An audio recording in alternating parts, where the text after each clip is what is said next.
Ma'am મારો first of all question એવો છે કે તમે આ ફિલ્ડ શું કામ ચૂઝ કરી માસ મીડિયા અને જર્નલિઝમની? મારા ફાધર જર્નાલિસ્ટ હતા એટલે અમને બચપનથી પત્રકારત્વ વારસામાં મળ્યું. અને આ ફિલ્ડ એવું છે કે તમને ઇન્ટરેસ્ટ હોય પ્લસ તમારામાં ડેરિંગ હોય તો તમે ધારો તે કરી શકો.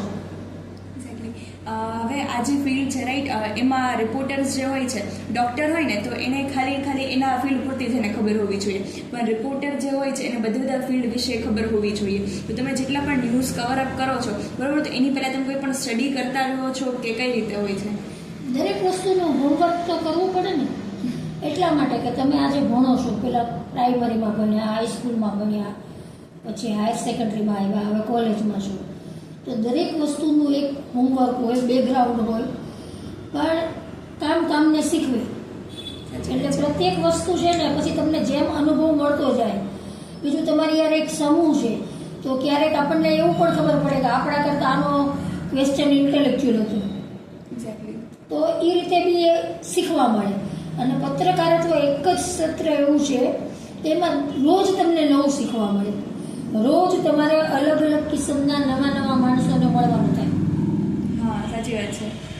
દાખલા તરીકે પોલિટિશિયન છે તો એમાંય તે અલગ અલગ પક્ષોના આવે, પછી દરેકનું લેવલ આવે. આપણે ભાજપની વાત કરીએ અને ભાવનગરની જ વાત કરીએ તો રાજેન્દ્રસિંહ રાણા છે કે શહેર પ્રમુખ છે, નગરસેવક છે, સંગઠનવાળા છે, તો દરેકનું લેવલ હોય. તો તમને એ ખબર હોવી જોઈએ કે કયો પ્રશ્ન કોને પૂછે. એટલે એકચ્યુઅલી કોની પાસે કોની ઓથોરિટી છે એ વ્યક્તિ પાસે. હા, કારણ કે એની આજે હું તમને કંઈ પણ પૂછું પણ તમારા પાસે એનું જ્ઞાન જ ન હોય તો મને શું માહિતી મળવાની? બીજું કોઈ પણ જગ્યાએ છે એ એક પત્રકારોને એની તૈયાર બ્રીફ આપી દેતા હોય, એમાંથી ક્યાં કેમ ક્રોસ કરવો, ક્યાં એની મિસ્ટેક છે, એ બધું આપણે આપણી રીતે જ ગોઠવવાનું. સાચી વાત છે. અને આ ફિલ્ડમાં ચેલેન્જીસ બધા કયા કયા છે કે જે વ્યક્તિ કહેવાય ને હાર માની જાય આ ફિલ્ડમાં, એવી અમુક કયા પોઈન્ટ્સ હોઈ શકે છે?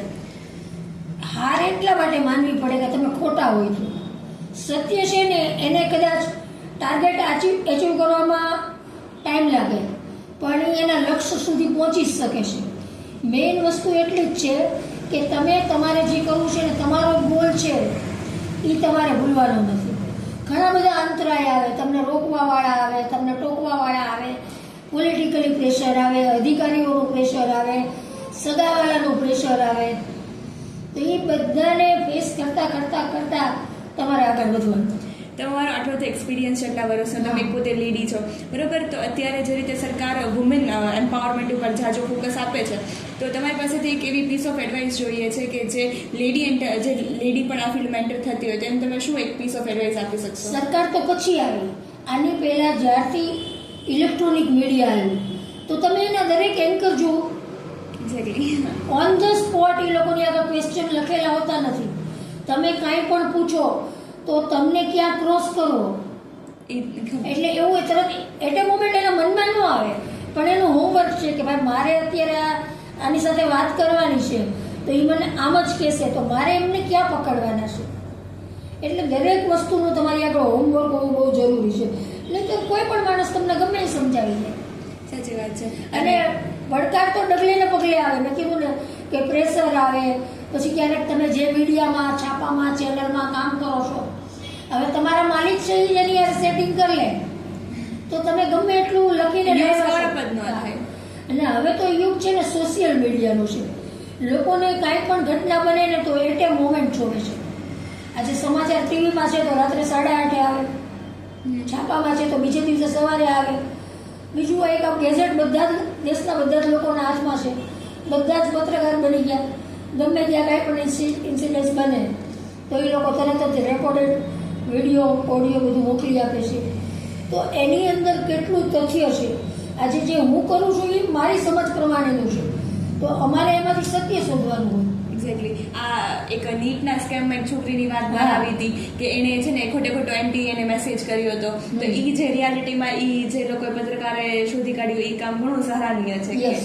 અને એટલે પત્રકારનું કામ જ એ છે કે ક્યાં ખોટું છે તો એને હાઇલાઇટ થાય છે, એને અટકાવવું જોઈએ, સાચી વાત છે લોકો સમક્ષ મૂકવી જોઈએ. બીજું સાચું ન હોય ને એટલું જ ખોટું ચાલતું હોય તો એમાંથી તમારે સત્ય શોધવું પડે, કારણ કે દરેક લેવલે છે ને એનો ઢાક પીછોડો કરવાની તૈયારી હોય. તંત્ર છે તો અધિકારીઓ એકબીજાને સાચવવાના જ છે, રાજકીય માણસો છે તો એકબીજાને સાચવવાના જ છે, નીચેનો ગ્રાઉન્ડ સ્ટાફ છે તો એ બધા એકબીજાને ઢાંકી લેવાવાળા છે. એ બધાને વેશ ફેસ કરતાં તમારે એમાં તથ્ય શું છે સાચી વાત છે. એ જાણવું પડે. અને એ માટે તો દરેક પત્રકાર પાસે પોતાના સોર્સ હોય હા કે ભાઈ મને ખબર છે કે આજે ધ્યાના છે તો એના પપ્પા આરોગ્ય મેડિકલમાં છે, તો મારે કાંઈ પણ જાણવું હોય તારી વિશે તો તારા પપ્પાને પૂછી શકું, પપ્પા વિશે જાણવું હોય તો હું તને પૂછી શકું. અને તમારા બહેને વખતે મને જવાબ સંતોષ ન થાય તો મારે બીજા લોકોના કોન્ટેક્ટ કરવા પડે. એક્ઝેક્ટલી, જેના રેફરન્સમાં હોય. હા. જનરલી બધા મર્ડર કેસીસમાં કેવું હા. થતું હોય છે કે મેં એક વસ્તુ જોઈ છે અને એ આઈ થિંક આ ફિલ્ડની એક નેગેટિવ પોઈન્ટ હોય છે કે છે ને કોઈ પણ અગર મર્ડર કેસ છે રાઈટ, તો એ જે વ્યક્તિનું મર્ડર થયું છે એ આજુબાજુ જેટલી પણ જગ્યાએ કામ કરતું હશે તો એના કલીગ્સને પૂછશે. હવે એક જે હોય છે રિપોર્ટર, એ પોતાના મન પ્રમાણે પોતાની અમુક બાયસનેસ અગર કોઈ રિપોર્ટર હોય તો એ જે ન્યૂઝ છે ને એ રીતે આઈ થિંક ઇન્ફેક્ટ થતી હોય છે કે પોતાના પર્સનલ બાયસીસ ઉપર જતી મેં હોય છે. પહેલા જ કીધું ને તને કે ભાઈ અત્યારે સોશિયલ મીડિયાનો યુગ આવી ગયો ને, સાંજે સમાચાર આવે ને એ પહેલા તો આખી એની કુંડળી છે ને લોકો સમક્ષ પહોંચી ગયું. બીજી વસ્તુ શું છે કે બધા જ લોકો છે ને તરત માની લે ને ધારી લે. હા એ લોકોની માન્યતા, એની ધારણા કઈ રીતે ચેન્જ કરવી, ક્યાંથી એમાંથી સત્ય, અને સત્ય છે ને તમારે સાબિત કરવું પડે. ખોટું તમારે લોકોની સમક્ષ મૂકવું છે ને તમે છાપી નાખો. સાચી વાત છે. લોકોને મિસગાઈડ બહુ આરામથી થઈ જતા હોય છે આપી રીતથી. અને હવેનો સમય એવો છે ને લોકોને બધું જ નવું જોતું જોઈએ છે. પહેલા કેવું હતું કે તમારી આગળ એક સ્ટોરી છે ને તો એ 6 મહિના સુધી ચાલતી. અત્યારે તો 5-5 મિનિટે સ્ટોરી બદલાતી હોય. એટલા બધા ટ્વિસ્ટ આવે, એટલા બધા ક્રોસ આવે, એટલા બધા પ્રેશર આવે, તો એ બધાની વચ્ચે ટકીને તમારે મૂળ સુધી પહોંચવું પડે. તો મારો ક્વેશ્ચન એવો છે કે તમે આ બધા રિપોર્ટર્સ જે હોય છે બરાબર, એ લોકોની કમ્યુનિટી હોય છે તો એમાં મેન્ટલ હેલ્થ ઘણી વખત અફેક્ટ થઈ જતી હોય તો Yes. તમે લોકો કઈ રીતે પોતાનું રિફ્રેશમેન્ટ મીન્સ યુઝ કરતા હો છો? પત્રકારો છે ને ઓલવેઝ ફ્રેશ જ હોય, ઓલવેઝ ફ્રેશ હોય. એટલે આ ફિલ્ડમાં યંગ જ રહેવાનું હા, હંમેશા. એટલા માટે ફ્રેશ હોય કે એને સવારથી સાંજ સુધીમાં 500 નવા માણસને મળવાના છે. પછી હજી સમાજમાં એવું છે કે પ્રેસવાળા છે એને ઇજ્જત આપે. કોઈ પણ રાજકીય માણસો આવે ને એને જેટલો આવકાર મળે ને એની જેટલો જ પ્રેસવાળાને મળે. સાચી એને વાત. આદર આપે, માન આપે, સાચવે. એટલે જ્યારે તમને સન્માન મળવા માંડે ને એટલે ઓટોમેટિકલી તમને એમ થાય કે નહીં, આ ફિલ્ડમાં તો રહેવું જ જોઈએ. ઘણા બધા લોકો, નિર્દોષ લોકો હેરાન થતા હોય, કોઈ એનું સાંભળતું ન હોય, તો એની સાચી વાત છે ને પત્રકારો તે જવાબદારો સુધી પહોંચાડે છે. સાચી વાત છે. અને ઘણા બધા કેસીસમાં એવું હોય કે અગર કોઈ પિટિશન ફાઇલ કરી છે રાઈટ, પીઆઈએ કોઈ પણ વ્યક્તિએ ફાઇલ કરી છે, નાની વ્યક્તિ છે, હા. એની ઉપર પોલિટિકલ પ્રેશર મારવા, ધમકાવવાનું, હા. પૈસા દઈને સોર્ટ આઉટ કરવાનું, એ બધી જ પ્રેશર હોતું હોય છે. પણ આ ફિલ્ડ ઉપર જો એને કોઈ આમ સપોર્ટ કરતું હોય ને તો એ માસ મીડિયા છે. માસ મીડિયા હવે પછી ઇનફેક્ટ એથી ઊંધી વાત તમને કહું કે એક પત્રકાર છે એની માટે કેટલું લડ્યો હોય અને છેલ્લે એ થાકીને પૈસાથી સમાધાન કરી નાખે તો દુશ્મન કોણ બન્યું? પત્રકાર. એટલે સૌથી વધુ પત્રકારોને અત્યારે છે ને ફેસ આ કરવું પડે છે, કારણ કે મોટા ભાગના કેસમાં છે ને ફરિયાદી છે ને એ થાકી જતો હોય છેલ્લે. એની આગળ લડવાના પૈસા ન હોય, કોર્ટમાં ધક્કા કરવાનો સમય ન હોય, કેટલી બધી વસ્તુ, એની બધી બહુ લિમિટેશન હોય છે. એ બધી લિમિટેશનને લક્ષમાં રાખીને પત્રકારોએ એના માટે એટલું બધું કર્યું હોય, છેલ્લે એ પૈસા લઈને બેસી જાય. કઈ મિનિંગ જ નથી હા. વસ્તુનું. પણ એ બધાથી તમારે કંટાળવાનું, થાકવાનું નથી. તમે જે કંઈ કામ કરો ને એનો તમને આત્મસંતોષ થવો જોઈએ. મહેનત કરવી તો બરોબર છે.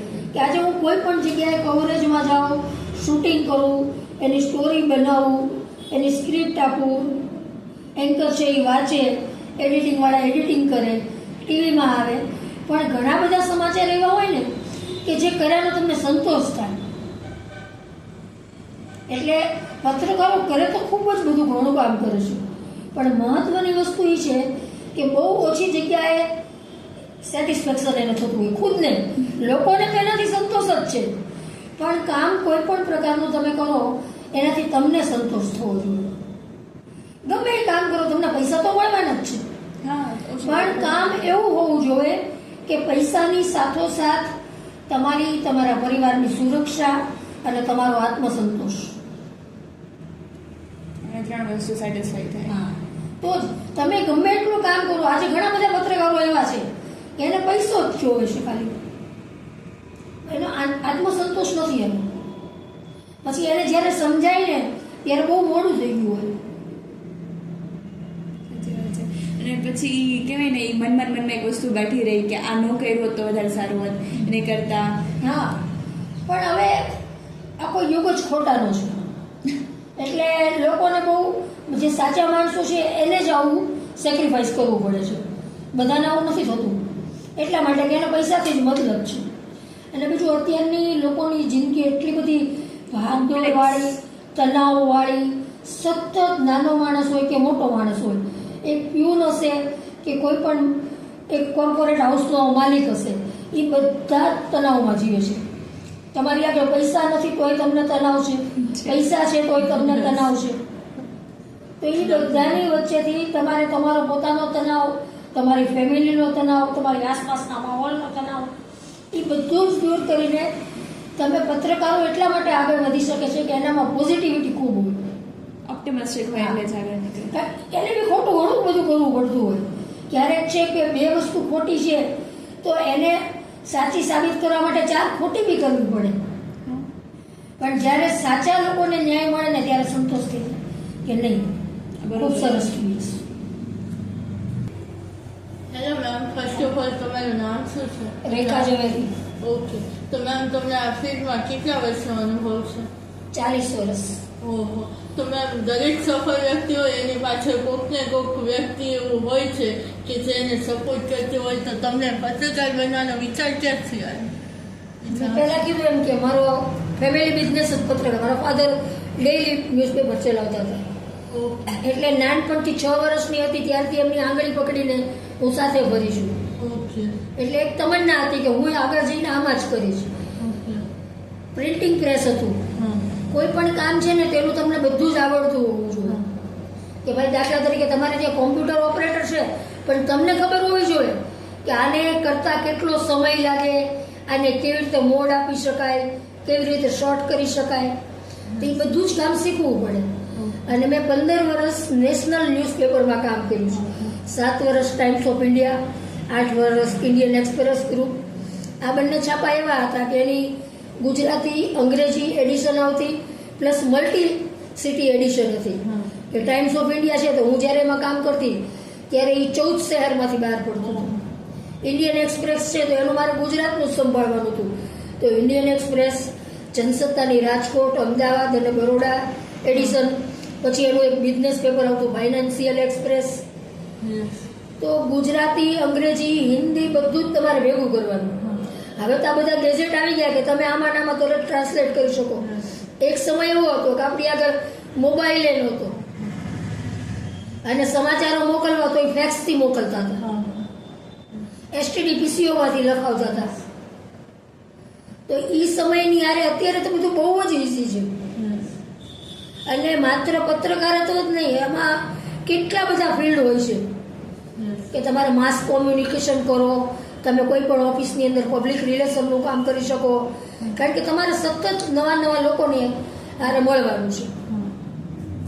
મેમ, એક સક્સેસફુલ લેડી તરીકે ઘણી લેડીઝ હોય કે એમને એવું થતું હોય કે પોતાની લાઈફમાં એક લેડીઝ વ્યક્તિ છે તો કોઈ ફિલ્ડ હોય એની વિશે આમ છે ને આમ છૂટથી આમ તحقیقات કરવા ન થઈ શકે, તો એવું તમારી સાથે કોઈ બન્યું છે? મને સૌથી વધુ સપોર્ટ મારા ફેમિલીનો છે. મારા ફેમિલીએ કોઈ દિવસ મને કોઈ વસ્તુની ના નથી પાડી. હવે તો મારી ઉંમર 64 વર્ષની, પણ હું 20 વર્ષ કરતાં નાની હતી ને ત્યારથી આ કામ કરતી. તો હું એકલી જ બધે જતી, સ્કૂટર લઈને જ જતી. અને કોઈ પણ જગ્યાએ પહેલાં તો મનમાં ભય નહોતો. તમારી પર કોઈ ક્યારે હાવી થઈ શકે કે તમારા મનમાં ભય હોય તો તમારા મનમાંથી ડર નીકળી જાય તો તમને કોઈ વસ્તુ કાંઈ કરી શકતી નથી. એટલે 15 વર્ષનો નેશનલ છાપાનો એક્સપિરિયન્સ, એની સાથે નેશનલ છાપાના બધા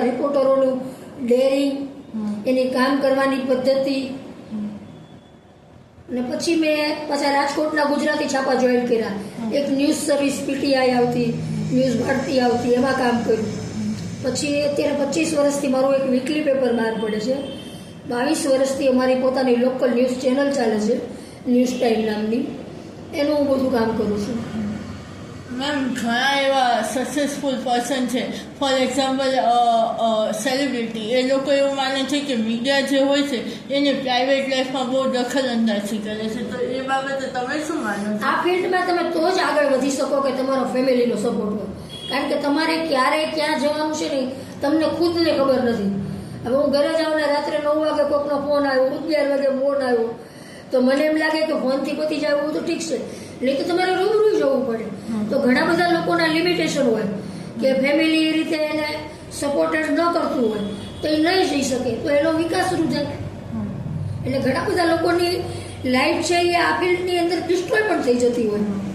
કારણ કે એના મા બાપ છે, એના ભાઈ બહેન છે, એની વાઈફ છે, એના પતિ છે, એના બાળકો છે, એ બધાને એની પાસે અપેક્ષા હોય ને.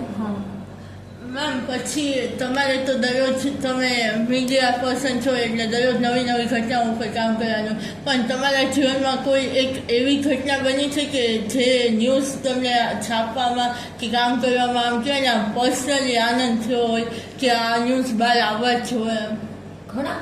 ઘણી બધી એવી ઘટના. દાખલા તરીકે હું તમને કહું ને કે છબીલદાસ મહેતા જ્યારે ગુજરાતના મુખ્યમંત્રી હતા એ વખતે હું ટાઈમ્સ ઓફ ઇન્ડિયામાં કામ કરતી હતી. એક મોટી કંપનીનું ટેન્ડર હતું. એ ટેન્ડરમાં લોએસ્ટ પાર્ટી એટલે આપણી ભાવનગરની આલ્કો કેસડાઉન હતી, એને ટેન્ડર ન આપ્યું ને જેનું હાઈએસ્ટ ટેન્ડર હતું એને આપ્યું. એને શું કામ આપ્યું કે એની અંદર ગુજરાતના મુખ્યમંત્રીનો દીકરો સીએ હતો. તો એનું એટલા બધા ન્યૂઝ બનાવ્યા ને તો ગવર્મેન્ટે એનું ટેન્ડર રિજેક્ટ કરવું પડ્યું, ફરી ટેન્ડર બહાર પાડવા પડ્યું. તો મેમ હવે તમે જે આજના જમાનામાં જે લોકો મીડિયા પર્સન બને છે કે જે બીએ વિથ જર્નાલિસ્ટ કરે છે એ લોકોને તમે કાંઈ કહેવા માંગો, કાંઈ તમે શીખ આપવા માંગો કોઈ? આ ફિલ્ડની અંદર એક તો મેં તમને કીધું ને કે સૌથી પહેલાં તમને કોઈ વસ્તુનો ડર ન હોવો જોઈએ. બીજું દરેકમાંથી પૈસા કમાવાની લાલચ ન હોવી જોઈએ. ઘણી જગ્યાએ તમે કાંઈક ન્યૂઝ લેવા જાઓ, હાલો ને સમજી લેશું, તો ત્યાં તમારે અટકવું ન જોઈએ. તમારી જોબને તમારે વફાદાર રહેવું પડે. બીજું તમારા ફેમિલીનો સપોર્ટ જોઈએ કે ગમે ત્યારે ગમે ઇન્સિડન્સ બને તો તમે જઈ શકો. તો તમારે બેલેન્સ કરવાનું. એનો મતલબ એવું નથી કે તમે તમારા પ્રોફેશનને જ તે પ્રાધાન્ય આપો, પરિવારને પ્રાધાન્ય આપવું જોઈએ. Thank you ma'am. મેમ તમે કીધું એમ કે તમે ઘણા બધા news channel means national news સાથે તમે કામ કરેલા છે, રાઈટ? તો એમાંથી કોઈક એવું વ્યક્તિ હોય કે જેની કામ કરવાની સ્ટાઇલથી તમે ઇન્સ્પાયર થયા હો, એ કઈ કઈ વ્યક્તિ અને એના કયા કયા કહેવાય ને ન્યૂઝ ઉપરથી તમને એવું થયું કે નહીં આ ફિલ્ડ મને જ આ બહુ ગમે છે? મારા ફાધર. એટલા માટે કે એ જ્યારે દૈનિક પેપર બહાર પાડતા હતા ને, બપોરે 3 વાગે છાપું બહાર પડતું, તો એની અંદર જે ન્યૂઝ આવ્યા હોય ને એ ન્યૂઝ પછી કસ્ટમ ને સેન્ટ્રલ એક્સાઇઝવાળા જે તે ઇન્ડસ્ટ્રીમાં રેડ કરવા જતા. તો એ લોકોને સરપ્રાઈઝ હતી, ઇન્ડસ્ટ્રીઝવાળાને બી સરપ્રાઈઝ હતી કે આપણે અહીંયા જવાના છીએ. એ પૂરા સ્ટાફના માણસોને ખબર નહોતી, ઇન્ડસ્ટ્રીઝવાળાને ખબર નહોતી કે આપણે ત્યાં રેડ પડવાની છે. તો પત્રકારો પાસે આ સમાચાર પહોંચ્યા કેવી રીતે? તો એ બહુ કુતૂહલ હતું કે ભાઈ તમે આટલી બધી વસ્તુમાંથી, અને પછી તો કેટલું પ્રેશર આવે, કેટલી ધમકી આવે, કેટલા પ્રલોભનો આવે, એ બધું ફેસ કરીને તમારે તમારા સમાચાર. હવે જો એની રેડ પડી જાય પછી સમાચાર બનાવવા જાય તો પ્રેશર આવી જ જવાનું છે અને તમે કરી જ નથી શકવાના. પણ ગવર્મેન્ટની રેડ પહેલાં એ જે ડિસ્ક્લોઝ કરવાની હિંમત બહુ જૂજ પત્રકારોમાં હોય, અને એ તો જ હોય કે તમે એ મીડિયાના માલિક હો. કારણ કે અત્યારે તો મીડિયા આખું વેચાઈ ગયેલું છે, ગોદી મીડિયા કહેવાય. તમે રવીશ કુમારને સાંભળો. અને અત્યારના સમયમાં મેં એક ટ્રેન્ડ જોયો છે કે જેટલા બધા રિપોર્ટર્સ હોય છે ને એ લોકોએ પોતાની રીતે ફેમ ગેઇન કરી લીધી આ ફિલ્ડમાંથી, ને પછી લોકો પોલિટિક્સમાં ઇલેક્શન્સ લડવા માટે ઊભા થાય છે. તો આ અત્યારના સમયમાં કે પહેલાંના સમયથી જ આવું હતું જ્યારથી આ બધી વસ્તુ એસ્ટાબ્લિશ થઈ ત્યારથી, કે હવે અત્યારના સમયમાં જ આ નવો ટ્રેન્ડ બન્યો છે? મેં કીધું ને કે પત્રકારો છે ને એની આગળ એક કુદરતી સિક્સ સેન્સ હોય કે કાંઈ પણ ઘટના ઘટી છે, ઘટવાની છે, એને કેવી રીતે મોડ આપવો જોઈએ. જો પત્રકાર ન હોત ને તો આ જગતમાં કોઈ કુંભળ જ ન ખુલત. એટલે પછી એની ટેલેન્ટ, એની આવડત, એનું વે ઓફ પ્રેઝન્ટેશન, એનું હિંમત, એ બધું જોઈને પોલિટિકલ પાર્ટી એને ઓફર કરતી હોય. અને એટલે ઘણા લોકો એવું છે કે સત્તાનામાં દરેકની પોતાની અપેક્ષા તો હોય ને કે ભાઈ હું ક્યાં સુધી આમાં કરીશ. આજે તમે જોબ કરો છો તો તમને બી એવું થાય ને કે હું આની માલિક બનું. સાચી વાત છે. એટલે પછી એને કેરિયર બનાવ્યું હોય, એને આ જ ફિલ્ડમાં ન રહેવું હોય તો એ પોલિટિક્સમાં નવા પહેલાથી આ ચાલ્યું આવે છે. તમે કીધું એમ કે અત્યારના સમયમાં જેમ ફોન્સ ઇન્ટ્રોડ્યુસ થયા છે, રાઈટ, તો એનાથી માસ મીડિયા અને આ જે જર્નલિઝમનો જે પ્રોફેશન છે એની ઉપર કઈ રીતની અસર થઈ છે? પોઝિટિવ છે કે નેગેટિવ છે? પોઝિટિવ એટલા માટે કે પહેલાં કેવું હતું કે દાખલા તરીકે ભાલમાં એક્સિડન્ટ થયો તો રિપોર્ટરે, વિડીયોગ્રાફરે બધાએ ત્યાં જવું પડતું હતું. હવે તો એક્સિડન્ટ થયો ને, જેનો એક્સિડન્ટ થયો છે કાંઈ સમજે કારવે એ પહેલાં જ બધા એના વિડીયો ફોટા લોકોની પાસે આવી જતા હોય. અમારે એમાંથી તથ્ય જ શોધવાનું હોય ખાલી. ઓકે, એટલે જેણે પણ આ વિડીયો ઉતાર્યો છે એને રિલેટેડ પૂછી લઈએ કે ભાઈ તમે શું શું એને પૂછે ના તો પછી તમે ગમે ને પોલીસને પૂછી શકો, પાર્ટીને પૂછી શકો, સગાવાલાને પૂછી શકો, એની ભટકાડનાર છે એને પૂછી શકો. બીજું અત્યારે બધી જગ્યાએ સીસીટીવી કેમેરા આવ્યા તો એના કારણે તમારે શું છે કે તમને એટ એ મોમેન્ટ પ્રૂફ બી મળી જાય છે. કોઈ ભટકાડીને જતો રહ્યો તો એ બચી નથી શકતો. કોઈ પણ જગ્યાએ ચોરી થાય, લૂંટ થાય. અને હવે છે ને મારો લાસ્ટ તમને ક્વેશ્ચન એ છે કે આ જે ફિલ્ડ જે છે આટલી ડાયનામિક ફિલ્ડ છે, રાઈટ, એ કે આ એવર ચેન્જિંગ ફિલ્ડ છે કે બધી રીતે નવા ચેલેન્જીસ સુધારો કરવો જ પડે. તો આ ફિલ્ડમાં જે લોકો એન્ટર થવાના છે, રાઈટ, બધા યંગ પીપલ છે, તો એને તમે એક પીસ ઓફ એડવાઇસ એવી દઈ શકશો કે જેનાથી આ આખું ફિલ્ડ આખું ઇનોવેટ થતું થતું આગળ વધશે? અને કે અત્યારના ફિલ્ડમાં આપણે જોયું કે ઘણા રિપોર્ટર્સ વેચાઈ જતા હોય છે. એટલા માટે વેચાઈ જાય કે દરેક વસ્તુ એના હાથની હોતી નથી. તમે કાંઈ પણ કામ કરો, તમારો હેતુ તો પૈસા કમાવાનો જ છે.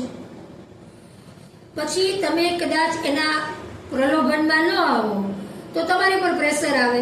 બીજું તમે પોતે માલિક છો તો તમે ડિસિઝન લઈ શકો. બાકી તો આ ચેનલ જ આખી રાજકીય માણસો ખરીદી લેતા હોય છે. એટલે કા રિપોર્ટરને છોડી દેવું પડે અને કા પછી જે છે એના ગુણગાન ગાવા પડે. તો આ જે આખી ફિલ્ડમાં બહુ સરસ સ્કોપ છે. અત્યારનું જનરેશન છે એ આમાં ઘણી બધી પોતાની કેરિયર બનાવી શકે એમ છે. અને માત્ર પત્રકારત્વ જ નહીં, તમે કોઈ કંપનીના HR હો તોય તમને આ બધો એક્સપિરિયન્સ છે ને બહુ કામમાં લાગે.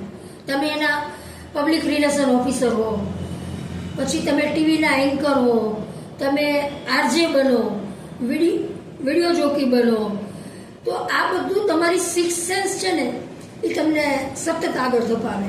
ઘણી આ ફિલ્ડમાં બહુ જ તકો છે, ખૂબ જ. એનું કારણ છે દી ઉમેને નવી ચેનલ આવે. હવે તો યુટ્યુબમાં લોકો પોતાની ચેનલ ચાલુ કરી રહ્યા છે.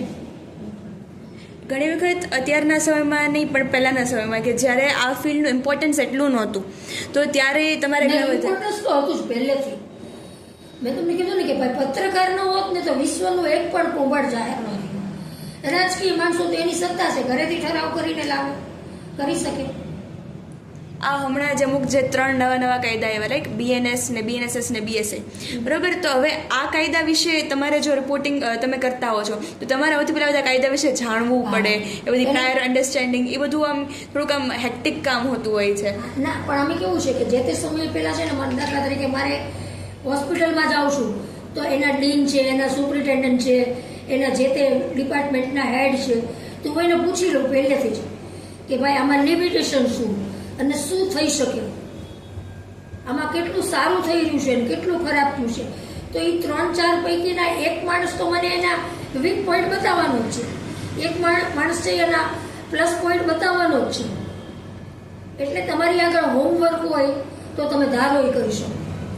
Thank you ma'am for giving a precious time to અસ. તમારો આટલો બધો એક્સપિરિયન્સ આ ફિલ્ડમાં છે ને અમને ઘણું એનરિચ કરે છે અમારા લોકોની નોલેજ, કે જેનાથી અગર કોઈ પણ વ્યક્તિ આ જે પણ વ્યક્તિ જોતો હશે ઓડિયો કે બીજું કંઈ પણ એને એટલું છે ને તમારા એક્સપિરિયન્સ એટલી ખબર પડશે કે અત્યારની મીડિયાની વોટ ઇઝ ધી રિયાલિટી, જે રિપોર્ટર્સ છે જે આ ફિલ્ડ સાથે જોડાયેલા છે એ લોકોને કઈ રીતનું વર્ક એટમોસ્ફિયર મળવાનું છે, કઈ રીતે માનસિક રીતે તૈયાર રહેવું, અને અમુક જે અત્યારે તમારા 40 યર્સનો એક્સપિરિયન્સ છે પણ તમને એવી ટેન્ડરવાળી જે સ્ટોરી યાદ છે એ કે અમુક વસ્તુઓ જે તમે દિલથી કરો ને એ at the moment at the last point of your time is also સત્ય એક જ વસ્તુ હતી કે આપણે સાચું જ કરવું. ટાઈમ્સ ઓફ ઇન્ડિયા એક એવું અખબાર છે કે એને અત્યારે 165 વર્ષ કે 70 વર્ષ થયા હશે. એ એક જ છાપું આપણા દેશની અંદર એવું છે કે કોઈ પણ ન્યૂઝ છાપ્યા ને તો એનો ખુલાસો ન આવે. ઘણા બધા છાપામાં તમે જોશો બીજે દિવસે આમાં શરત ચૂકથી આમ લખાયું છે. હા, તો ટાઈમ્સ છે ને એ કાંઈ પણ સમાચાર આવ્યા હોય ને તો પહેલાં તો એની વેરીફાઈ કરી જ લે, અને કાંઈ પણ એના રિપોર્ટરથી સ્ટિંગરથી કાંઈ ભૂલ રહી ગઈ છે તો એ જો છપાઈ ગયા છે તો એને સાચા સાબિત કરવા પડે. ટાઈમ્સ ઓફ ઇન્ડિયા પર ક્યારેય છે ને લિટિગેશન ડેફિમેશન કેસ ન થઈ શકે, કારણ કે એનું પોતાનું એટલું હોમવર્ક છે, એની પોતાની આખી એક HR છે. હું અહીંથી ભાવનગરથી કાંઈ પણ મોકલું તો એ પહેલાં એની રીતે જ, કારણ કે દરેક લેવલે પાછા અલગ અલગ માણસો બેઠા હોય. મેમ મેં એક મૂવી હમણાં જોઈ હતી શી સેડ કરીને. એ જે મૂવી છે ને એમાં જે એ આખી જનરલી આખી જર્નલિઝમ ઉપરની જ છે. એક બહુ ફેમસ ન્યૂઝપેપર છે તે મને નામ યાદ નથી, એ લંડનમાં છે. તો એની જે 2 રિપોર્ટર્સ જે છે ને એણે જે વિક્ટિમ્સ જે હોય છે એ લોકોને કહેવાય ને એન્કરેજ કરીને એ સ્ટોરી માટે એ લોકોએ કીધું કે તમે શું સત્ય છે. તો તમારે ઘણી વખત એવું કરવાનું હોય છે કે વિક્ટિમ્સ ઘણી વખત બી જતા હોય ને બોલતા ન હોય, અચકાતા હોય, એના પર પ્રેશર હોય, એને ઘણી બધી એની પોતાની માનસિક વ્યથા હોય. બીજું જેના પર બનાવ બન્યો છે એ પોતે જ જાણે છે કે આમે કેવી બળતરા વેઠી છે, કેટલી તકલીફ વેઠી છે. એટલે પછી જાહેર થશે તો સમાજ શું કહેશે. હા, એક્ઝેક્ટલી. એટલે એને સોસાયટીની, સમાજની, સગાવાલાની, પરિવારની બધાની ચિંતા હોય છે. એ બધાથી પર રહીને એ કોઈ જગ્યાએ ભોગવાય નહીં, એનું નામ ન આવે, એ રીતે એની આગળથી સત્ય લાવવાનું. એની આગળથી સત્ય મળે પછી જે તે સંબંધિત વ્યક્તિઓ છે એને તમારે પૂછવાનું. એટલે આ ફિલ્ડ ઘણી આમ કહેવાય ને ચેલેન્જિંગ છે એટ ધ ટાઈમ. છે પણ મેં તમને કીધું ને કે ફર્સ્ટ ઓફ ઓલ તો મારો ઇન્ટરેસ્ટ, અને સેકન્ડ તમને સતત કંઈક નવું શીખવાની તમન્ના હોય.